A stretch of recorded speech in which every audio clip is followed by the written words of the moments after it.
네가 뭔데 위로를 하느냐고 묻는다면 2009년 12월 그해 가장 추웠던 날 오전 8시 명동 뒷골목으로 들어가는 사람들을 따라가 보니 일찍부터 문을 연 식당이 하나 있었다. 2,500원짜리 콩나물국밥이 가장 인기라는 그 가게에는 증권맨, 상인, 호객꾼, 건설 현장에서 일하는 일꾼 등 다양한 사람들이 이른 아침을 먹고 있었다. 한 테이블에서 밥을 다 먹은 무리가 일어나 밥값을 내자 식당 사장은 친근하게 아침 인사를 건네고는 나한테 그들을 친구 자랑하듯이 소개했다. 처음 만났을 때는 노숙을 했지만 지금은 밤새 폐지를 주어서 생계를 유지할 뿐 아니라 자립해서 쪽방을 얻어 살고 있는 훌륭한 사람들이라고.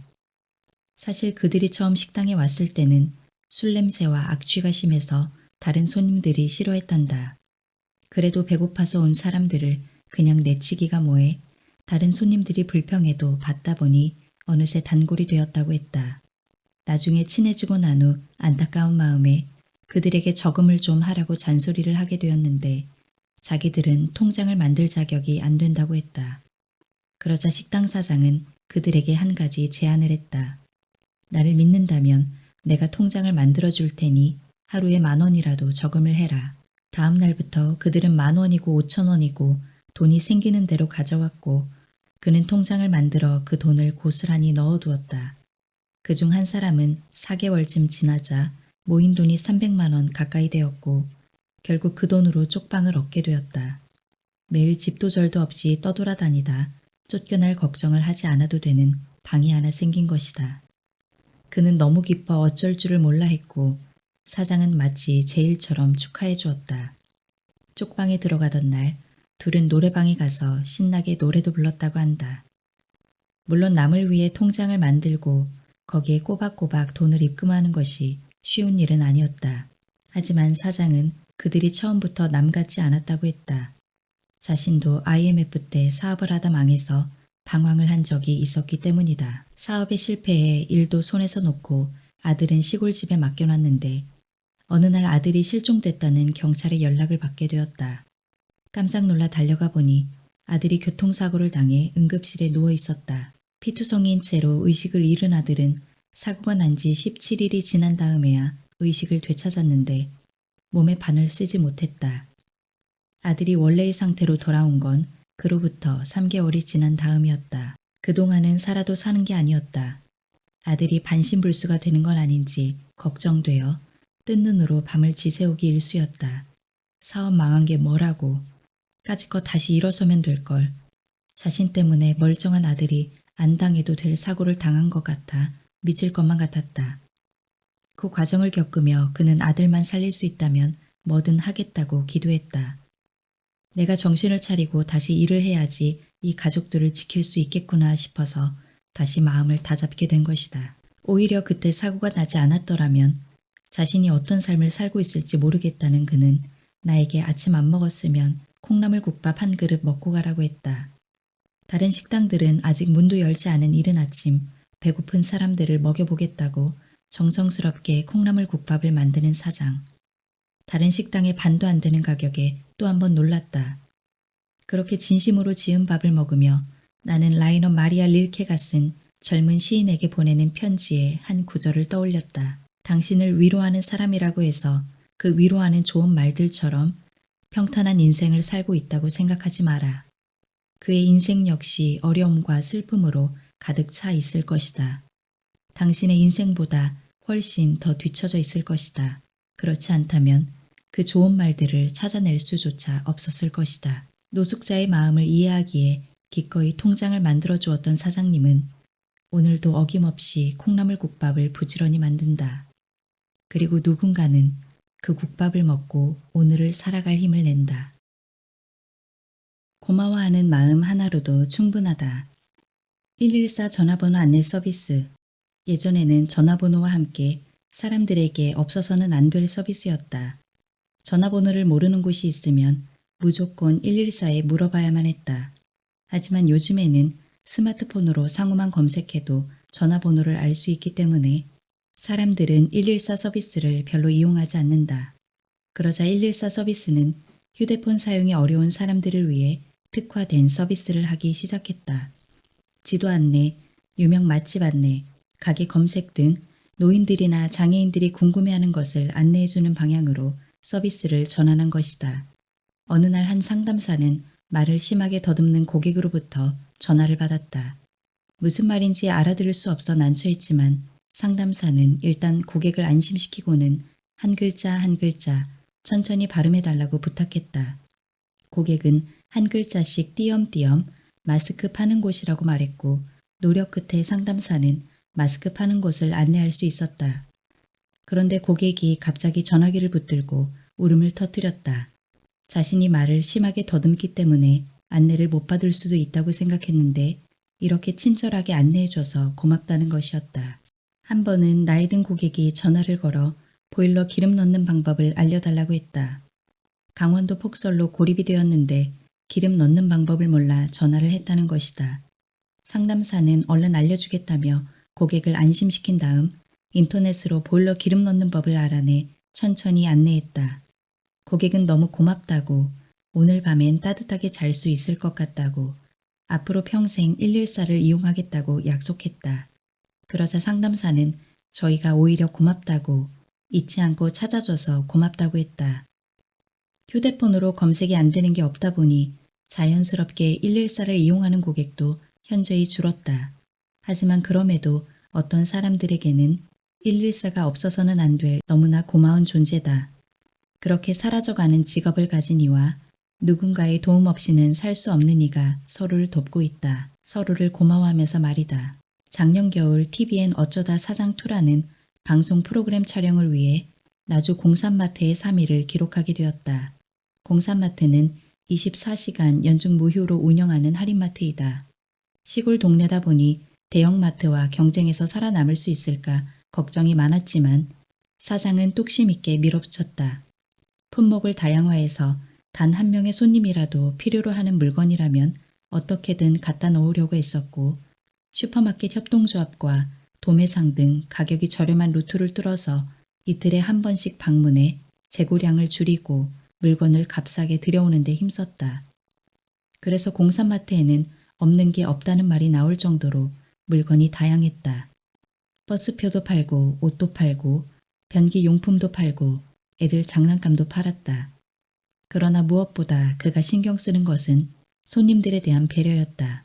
마트가 버스 정류장 근처에 있다 보니 버스표도 파는데 버스를 기다리는 사람이 춥거나 더운 날이면 마트 안에서 기다릴 수 있게 의자를 두었고 기다리면서 커피도 공짜로 먹을 수 있게 했다. 그뿐만이 아니었다. 공산마트가 문을 닫으면 동네에 슈퍼가 없어서 사람들이 차를 타고 멀리까지 나가야 했다.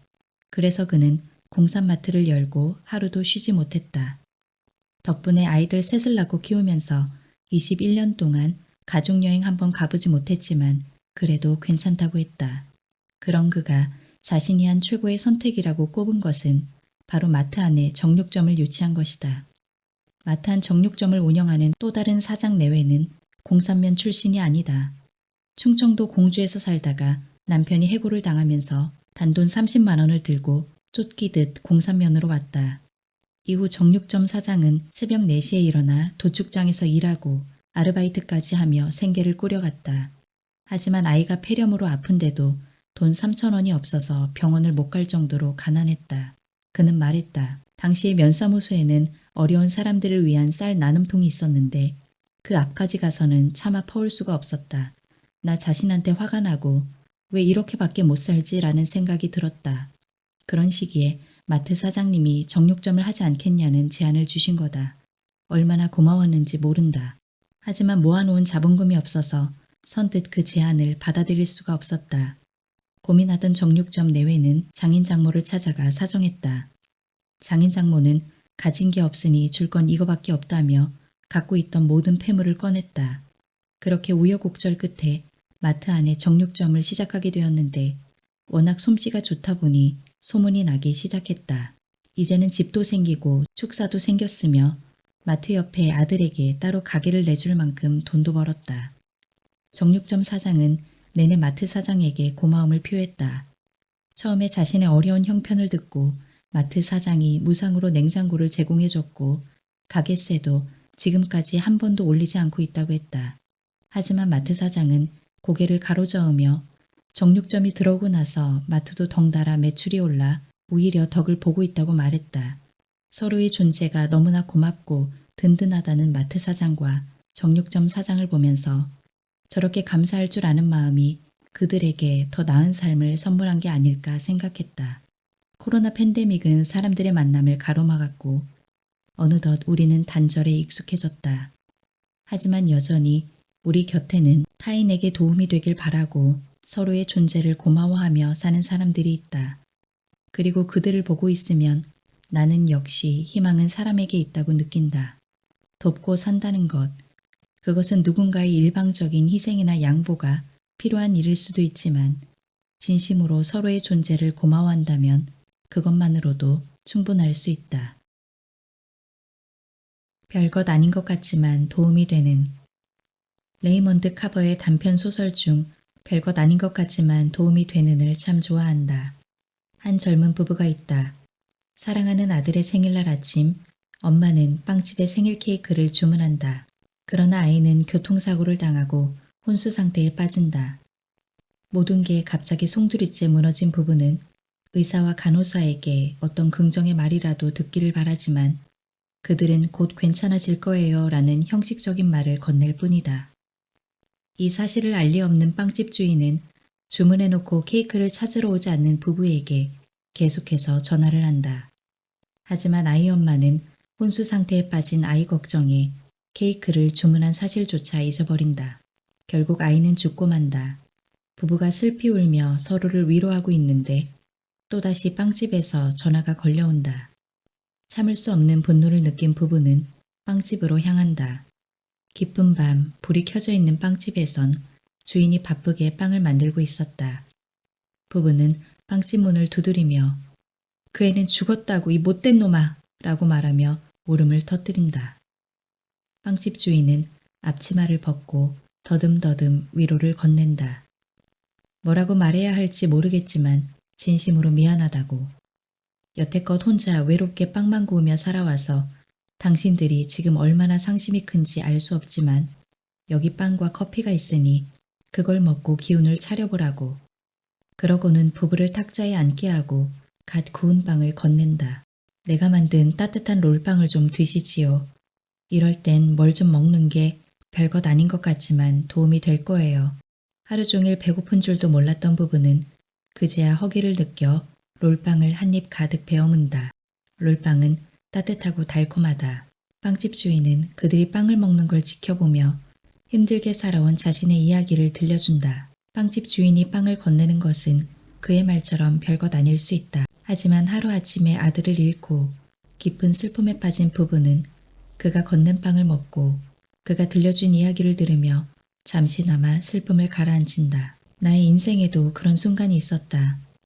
사랑하던 연인과 헤어진 날이었다.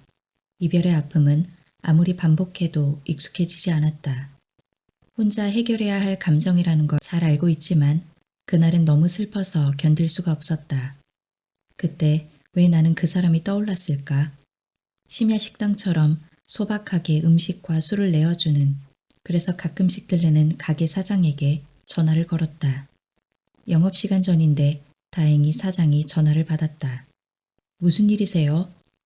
사장님, 혹시 저 지금 가게에 가도 될까요? 그럼요. 편하게 오세요. 가게는 영업시간 전이라 그런지 손님은 나밖에 없었다. 혹시 밥 먹었냐는 물음에 생각이 없다고 말했지만 그는 잠시만 기다리라며 요리를 시작했다. 나는 테이블에 앉아 그가 요리하는 뒷모습을 바라봤다. 냉장고에서 이것저것 재료를 꺼내서 파스타를 만드는데 양이 너무 많아 보여서 내가 저걸 다 먹을 수 있을까 걱정이 될 정도였다. 가게 안엔 요리하는 소리만 간간히 이어질 뿐이었지만 이상하게 그 침묵이 불편하지 않았다. 파스타를 만든 그는 내 앞에 한 접시 놓고는 맞은편 의자를 빼서 앉았다. 그리고 자신 앞에도 파스타 한 접시를 놓았다. 아, 그래서 양이 많은 거였구나. 그는 내게 식기 전에 먹으라고 권하고는 묵묵히 파스타를 먹기 시작했다. 나에게 어떤 것도 묻지 않았다. 그냥 나와 마주 앉아서 같이 파스타를 먹어줄 뿐이었다. 파스타는 참 맛있었다. 내가 밥을 못 먹었으리란 생각에 파스타를 만들고 이 음식으로 조금이나마 허기를 채우고 아픔을 달랠 수 있기를 바라는 마음이 고스란히 담겨 있었기 때문이다. 아니, 전화를 받고선 이유도 묻지 않고 오라고 했던 순간부터 나는 위로를 받았던 것 같다. 카버의 소설에서 부부가 롤빵을 먹었을 때의 마음이 그때의 나와 같지 않았을까. 우리가 예측할 수 없는 인생을 살아가며 가끔은 길을 잃고 주저앉아 고통스러운 순간을 겪으면서도 다시 살아갈 수 있는 것은 그렇게 별것 아닌, 그러나 그들이 할 수 있는 방식의 위로를 건네는 사람들이 있기 때문일지도 모른다. 할머니가 의사에게 떠나기 직전에 커피를 주는 이유. 부산 충무동 새벽시장을 취재할 때 있었던 일이다. 만주가 돼 몇 개월간 바다에 머물던 배들이 한꺼번에 항으로 들어오는 날이었다. 그때 한 선원을 따라 그가 머무는 여인숙에 가본 적이 있다. 오래된 일본식 목조 건물 안 그가 머무는 작은 방에는 낡은 이불과 베개가 펼쳐져 있었다. 수개월을 망망대해 불편한 배 안에서 지내다 육지로 왔는데 왜 집에 가지 않고 여인숙에 머무는 걸까? 내 얼굴에서 의아한 기색을 읽었는지 그가 말했다. 바다 생활이 길어지다 보면 제일 먼저 틀어지는 게 가족 사이라고. 집에 가도 반겨주는 사람이 없어 육지로 나오면 그냥 여인숙에 머물게 된다고 했다. 알고 보니 그 여인숙에는 같은 이유로 머물고 있는 뱃사람들이 더 있었다. 그들은 여인숙에서 쉬다가 근처 시장으로 발걸음을 옮겼다. 배들이 들어오는 날에는 시장이 뱃사람들로 북적인다고 한다. 그중 한 사람에게 왜 시장을 찾았느냐고 물었다. 그러자 그는 바다에 오래 있으면 그렇게 사람 소리가 그립다고 했다. 그런데 시장에 오면 사람들이 여기저기 떠드는 소리를 들을 수 있고 그러면 외로움이 조금은 채워진단다. 어쩌면 집에 들어가면 텔레비전부터 켜는 사람과 비슷한 마음이 아닐까. 사람이 그립고 사람 목소리가 그리운 마음. 시인 정호승은 외로우니까 사람이다. 살아간다는 것은 외로움을 견디는 일이라고 했다. 그러니 공연이 오지 않는 전화를 기다리지 말라고 했다. 하지만 그게 참 쉽지 않다. 그래서 바쁘게 살다가도 어느 순간 외롭다라는 생각이 들면 오지 않은 전화를 기다리게 되고 누군가가 나를 찾기를 기다리게 된다. 강원도에 3명밖에 없다는 왕진 의사 중 한 명인 양창모 원장. 그는 춘천 소양강댐으로 인해 수몰 지역이 되어버린 곳에 살고 있는 어르신들을 직접 찾아가 방문 진료를 한다. 걸어서 시내에 갔다 올 수 있었던 곳인데 이제 물에 잠겨버리니까 이동이 힘들어진 거죠. 현재는 춘천 시내로 가기 위해 산을 넘어야 하는 상황이 되었어요. 날씨가 안 좋은 날에는 옷을 한 벌 더 가지고 가신대요. 입고 나간 옷이 흙탕물로 범벅이 되어버리니까 중간에 옷을 갈아입고 시내로 들어가시는 거예요. 거동도 불편한 어르신들이요. 그는 안타깝다는 듯 말을 이었다. 한 할머니 댁에선 정류장이 보여요. 집에서 정류장까지 약 1.2km, 건강한 성인이라면 15분 정도 걸리는 거리인데 거동이 불편하니까 할머니는 첫 차인 9시 30분 버스를 타려면 7시에 나가셔야 해요. 근데 그 버스도 병원까지 바로 가는 게 아니다 보니 시내로 들어가서 또 버스를 갈아타야 하죠. 병원까지 가는데 반나절은 걸린다고 봐야 할 것 같아요. 그래서 그가 거동이 불편한 어르신들을 위해 방문 진료를 나가는데 이동 시간이 길어서 하루 종일 부지런히 움직여도 기껏해야 내 집 밖에 가지 못했다. 그런데 왕진을 다니다 보니 예전에는 보이지 않던 게 보이기 시작했다. 어떤 할아버지가 본인 집 화장실에서 넘어져 골절이 되셨는데 제가 그 소식을 듣고 가서 화장실을 봤더니 정말 바닥이 미끌미끌한 거예요. 근데 그 화장실이 너무 낯이 익더라고요. 곰곰이 생각해보니 예전에 제가 왕진 갔을 때 그 화장실을 썼던 기억이 났죠. 그런데 그때는 어르신이 넘어질 수 있겠다라는 생각을 못했어요. 그래서 그 다음부터는 왕진 가방에 미끄럼 방지 패드를 꼭 챙기고 다녀요. 화장실 갈 때 확인해보고 미끄러울 것 같으면 붙여놓으려고요. 어느 할머니는 얼굴 전체가 멍들어 있었다. 화장실에 가다가 앞으로 넘어져 피멍이 든 것이다. 그런데 아들에게 안부를 묻는 전화가 걸려오자 할머니는 아무 일 없다고 잘 지낸다고 하고는 전화를 끊었다. 아들이 괜히 걱정할까봐 그러는 건 알겠는데 우리 부모님도 저럴까 싶은 마음이 들자 속상했다는 그는 애써 모른 척하며 말없이 치료해줬다. 가뜩이나 사람 없는 마을. 할머니는 매일 오후 2시면 거동이 불편한데도 방을 나섰다. 멍든 얼굴도 가리지 않고 문 앞에 걸터 앉아 아픈 무릎 훤히 내보인 채 누구를 기다리는 것일까. 알고 보니 할머니가 기다리는 건 오후 2시의 햇살이었다. 그게 할머니가 매일 기다리는 친구였던 것이다. 사람이 가장 많이 외로움을 느끼는 게 아플 때인 것 같아요. 60대에는 혼자 살아도 어려움이 없지만 나이가 더 들면 몸도 아프고 집에서 나오기도 힘들어지죠. 누굴 만나는 건 역시 힘들어지고 자연스럽게 더 외로워지죠. 하지만 어르신들은 외로워도 외롭다고 말하지 않는다. 그런데 어르신들이 얼마나 외로운지를 느끼는 순간이 있다고 했다. 어르신들은 저희가 왕진을 가면 처음에 커피를 내놓지 않으세요. 진료를 마치고 일어서려 할 때 커피 한 잔을 주시죠. 그러니까 그가 조금이라도 더 머물기를 바라는 마음에 떠나기 직전에야 커피를 내놓는다는 것이다. 그러면 커피를 다 마실 동안 좀 더 같이 있을 수 있을 테니까. 그는 모른 척 자리에 앉아 어르신이 내어준 커피를 마시며 도란도란 얘기를 나눈다. 한 할머니는 컨테이너에 사는데 겨울에 가보면 실내 온도가 영하일 때가 많았다. 이 추위를 어떻게 견디는 걸까 걱정이 앞서지만 할머니는 늘 자신은 괜찮다며 그에게 추운 날 오느라 고생이 많았다고 빨리 손 좀 녹이라고 했다. 어느 날 따뜻한 방에 누워있는데 그 할머니 생각이 나는 거예요. 괜찮으실까? 날씨가 춥다고 해서 제가 가족이 아닌 누군가를 걱정하는 사람이 아닌데 왕진을 하다 보니 자연스럽게 그런 생각이 드는 것 같아요. 그는 자신이 뭐라고 찾아가기만 하면 너무나 따뜻하게 맞이해주고 연신 고맙다는 말을 하고 뭐든 내어주려는 어르신들의 다정함이 자신을 그렇게 만든 것 같다고 했다. 자신의 끼니는 간신히 챙기면서 동네 고양이들 밥은 매일 잊지 않는 다정한 말이다. 사람과 사람이 만나 서로 얻을 게 없다면 만날 필요가 없다고들 한다.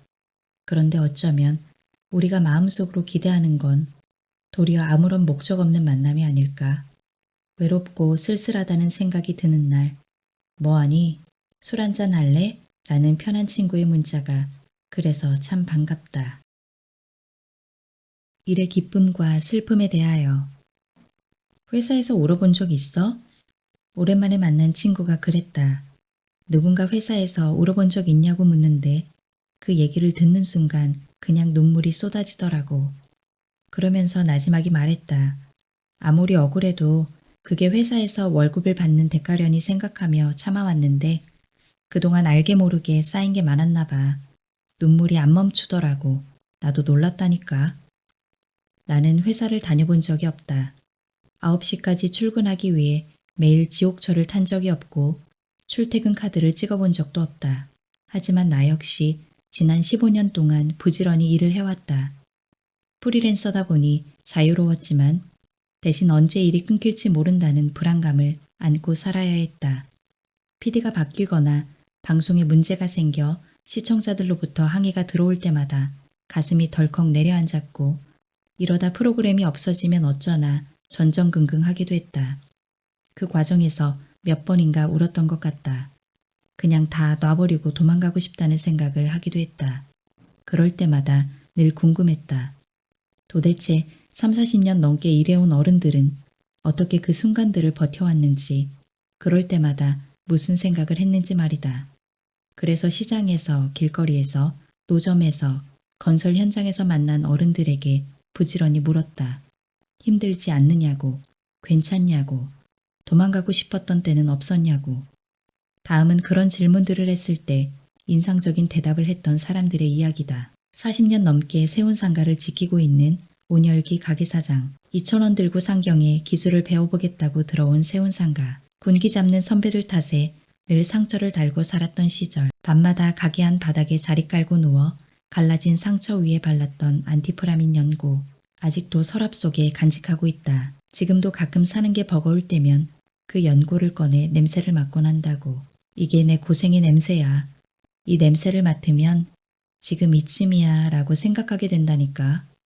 세종시 건설 현장 30층 건물 옥상 철근 작업을 마치고 숙소에 들어온 현장 과장. 그는 새벽 5시에 눈을 떠 이불을 개고 일어나 하루 종일 현장에서 보내고 다시 숙소로 돌아와 이불을 펴고 눕는다. 33세 중동 건설 현장에서 일을 시작한 후 30년 넘는 세월 동안 그는 집에서 일주일 이상을 보내본 적이 없다. 그래도 5 아이들은 어찌어찌 키웠는데 자신과 아내의 노후를 하나도 준비해 놓지 못해 그게 걱정이다. 앞으로 일할 수 있는 시간이 3년쯤 되려나 그것만 생각하면 잠이 오지 않는다. 지난 30년 누군가의 집을 만드는 동안 그의 집엔 그가 없었다. 종로 닭 한 마리 집. 어린 시절 아들은 엄마를 가게에 빼앗겼다고 생각했다. 울며 출근하는 엄마를 쫓아가다 길을 잃은 적도 많았지만 30이 된 지금 그 가게를 이을 다짐으로 매일 닭손질을 열심히 하고 있다. 엄마의 이름에 누가 되지 않기 위해서. 아들의 오른손엔 굳은 살이 훈장처럼 박여 있다. 대전 유성시장. 5일장이 지나면 한산해지는 시장터 한편에 있는 허름한 흙집. 장터집 할머니는 그곳에서 40년 넘는 세월을 보냈다. 그녀는 젊은 시절 2번째 아이까지 유산하자 남편한테 쫓겨났다. 갈 곳도 없고 어찌 살아야 하나 막막했던 그녀는 우연히 장터집에 들러 국수를 먹게 되었다. 그러다 주인 할머니에게 나도 이런 가게 하나 했으면 좋겠다고 푸념을 늘어놓았는데 할머니가 마침 가게를 내놓으려 했다며 잘 되었다고 했다. 그래서 엉겁결에 다음 날부터 그곳은 그녀의 새 터전이 되었다. 그녀는 일어나면 흙집에서 장사하고 마치면 붙어있는 방에 들어가 잠을 청했다. 그렇게 반평생을 장터집 주인으로 살아왔다. 그런데 최근 시장을 재개발한다는 얘기가 돌면서 마음이 심란하다고 했다. 40년 동안 유성시장에서 살아왔고 아는 사람들도 다 시장 사람뿐인데 재개발이 되면 자신은 어디로 가야 할지 모르겠다고 했다. 3년 뒤엔 내 나이 80이니 내가 죽고 나서 개발이 되면 참 좋겠다고도 했다. 재개발. 누군가에게는 낡은 건물들이 사라지고 새 아파트 들어왔네 생각하고 말 일이다. 하지만 들여다보면 할머니처럼 누군가의 절실한 생이 보인다.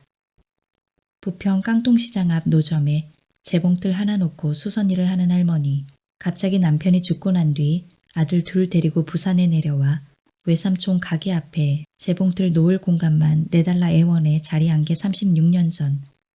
지나가는 사람들 한마디씩 받아주느라 입도 바쁘고 재봉틀 돌리는 손도 바쁘다. 잠시 후 시장을 돌며 과일 파는 아주머니가 할머니 옆에 리어카를 세워두고 의자에 앉아 한숨을 돌린다. 할머니가 웃으며 말한다. 내가 정거장이야. 사람들이 돌다가 걷다가 지치면 여기에 앉아 쉬다가 가는 거야. 택배 사업소에서 어느 기사를 만났다. 그는 커피 전문점, PC방 등 여러 일을 하면서 망하기도 했고 때론 희망을 보기도 했다. 그래도 한 번도 쉰 적은 없었는데 어느 날 신장암 초기 진단을 받게 되었다. 신장의 반을 떼어내는 수술을 하고 3년간 아무 일도 할 수가 없었다. 회복이 되어 다시 일을 찾아 나섰지만 막막했다. 자신을 받아줄 곳이 있을까 싶었기 때문이다. 그러다 하게 된 택배일. 한참 바쁘게 배달을 마친 그는 나에게 마디에 구멍이 난 장갑을 보여줬다. 하도 노크를 많이 하다 보니 장갑에 구멍이 났단다. 그의 손가락 마디마디에는 굳은 살이 배겨 있었다. 처음 택배 일을 하게 됐을 때 얼마나 신이 났는지 몰라요. 솔직히 뭘 해야 할지 막막했는데 일자리가 생긴 거니까요. 그냥 일을 하는 것 자체가 참 좋았어요. 이제 택배 일을 한 지도 10여 년, 지금도 시작할 때 트럭에 가득했던 물건들이 차츰 비어가는 모습을 보고 있으면 기분이 좋고 마지막에 비어있는 짐칸을 보면 오늘 하루도 잘 살았다 싶다고 했다. 여전히 그는 스스로 3년간 아무 일도 못했던 때만 생각하면 아찔하다고 했다. 그래서 일할 수 있는 지금이 너무 좋단다. 오갈 데가 없어 시작했든 할 줄 아는 게 없어 시작했든 그들은 모두 자신만의 방식대로 열심히 일해왔다. 그리고 되면 되는 대로, 안 되면 안 되는 대로 그 시간들을 버티다 보니 여기까지 왔다고 했다. 앞으로도 꽃길만 있을 것이란 기대는 하지 않았다. 다만 힘이 닿는 한 계속 일하고 싶다고 했다. 그들에게 굳은 살은 아픔이 아니라 사람들에게 자랑하고 싶은 훈장이고 일할 수 있는 지금이 너무 좋기 때문이다. 왜 나는 그동안 굳은 살이 아픔이고 슬픔이라고만 생각했을까? 굳은 살이야말로 그동안 인생을 열심히 살아왔다는 증거인데 말이다. 어쩌면 나는 힘들고 고생스러운 건 피하고 그냥 쉽게 가고 싶었던 건 아닐까.